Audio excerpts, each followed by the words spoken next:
গত বছর ৪ঠা অক্টোবর সিকিমের বন্যার প্রভাব পড়েছে তিস্তা নদীতে।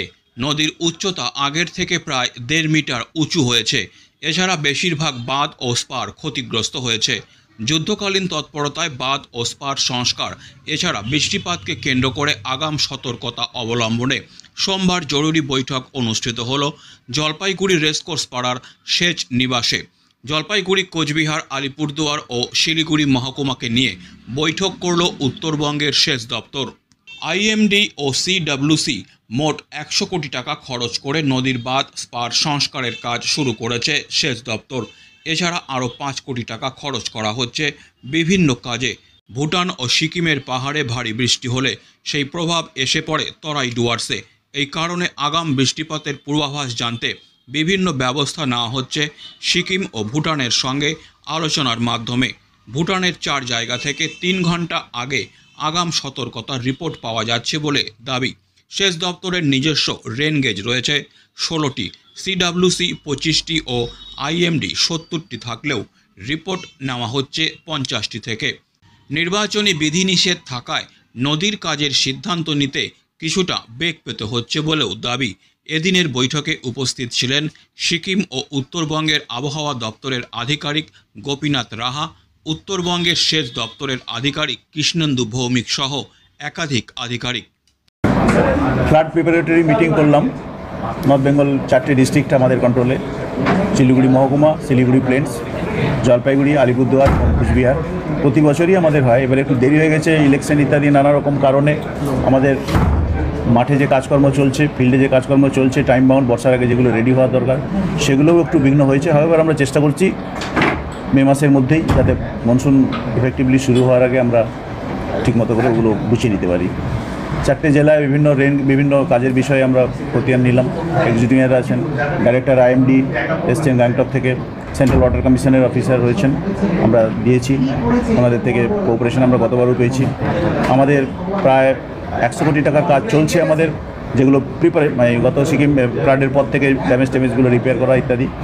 সিকিম ফ্লাডটা অবশ্য শুধু জলপাইগুড়ির উপর দিয়ে গেছে, আলিপুরদুয়ার, কোচবিহারে আমাদের নর্মাল ওয়ার্কস রয়েছে, সেগুলো আমরা রেকআপ করে নিয়েছি। আশা করি মে মাসের মধ্যে শেষ হয়ে যাবে।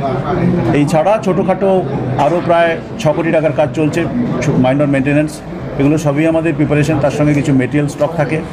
এই মেটেরিয়ালগুলো আমরা ইমার্জেন্সিতে এক জায়গা থেকে বিভিন্ন পয়েন্টে স্টক করা থাকবে, যেমন গানি ব্যাগ বা জালি বা কিছু বোল্ডার ইত্যাদি স্টক করা থাকে, ইমার্জেন্সিতে আমরা যাতে পৌঁছাতে পারি।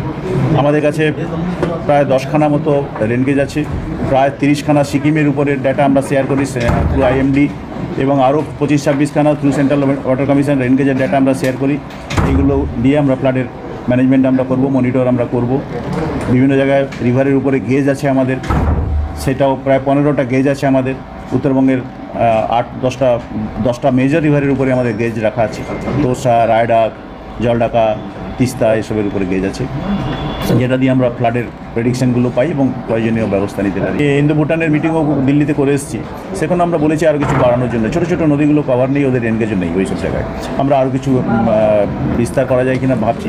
আপাতত আমরা 4টে স্টেশন থেকে পাই, একটা জলঢাকা, একটা তোরসা, একটা শঙ্কোষ আর একটা রায়ডাক। 4টের উপরে ভুটানের এরিয়া থেকে আমরা রেনগেজ পাই এবং 3 আওয়ারলি পাই, শঙ্কোষ এবং তোরসা। জলঢাকা, তোরসা, রায়ডাক, শঙ্কোষ। আমরা যে মিটিংয়ে গেছি, that is dealt by central water commission and ওই মিনিস্টার অফ এক্সটার্নাল অ্যাফেয়ার্স। সেখানে পশ্চিমবঙ্গ আর আসাম হচ্ছে, ভুটানের বর্ডারটা তো পশ্চিমবঙ্গ আসামের মধ্যে সীমিত। পশ্চিমবঙ্গ আসাম আমাদের ইস্যুগুলো বলেছি, ডিসকাস করেছি। এগুলো টাইমের ব্যাপার আছে, একটু ফলো করতে সময় লাগবে। আমরা সব জায়গায় অ্যাটেন্ড করেছি, জলপাইগুড়ি, কুচবিহার, তিস্তার উপরে বেড উঁচু হয়ে গেছে। আমরা রিসেন্টলি সার্ভে করছি, অ্যাসেসমেন্ট করছি, যেটা টেম্পোরারি, কিছুটা হয় শর্ট টার্ম মেজার, কিছুটা হয় লং টার্ম মেজার। সেটা সেটা আমরা অলরেডি করে ফেলেছি, টেক আপ হয়ে গেছে। আরও কিছু লং টার্ম করা যায় কিনা, ভবিষ্যৎ পরিকল্পনা আরও কিছু অ্যাড করা যায় কিনা। 1.5 মিটার অ্যাভারেজ এটা গত সিকিম ফ্লাডের পরে। এটা ডেফিনেটলি অ্যালার্মিং। আমাদের বাঁধগুলো যেগুলো হাইট কম ছিল সেটাকে উঁচু করতে হবে না? হ্যাঁ, উঁচু করতে হচ্ছে, বাঁধ উঁচু করতে হচ্ছে। স্পারের মাথা ড্যামেজ হয়েছে বাকালিতে, আমরা গতবারেও কিছু করেছি, এবারে আরও ঠিক করে নিচ্ছি। সায়েন্টিস্টদের হিসাবে এই মে মাসের এন্ডে বা জুন মাসের ফার্স্ট উইকেই চলে আসবে এবং একটু বেশি অ্যাক্টিভিটিস হবে বলে ধারণা, যেটা আমাদের পাচ্ছি রিপোর্ট।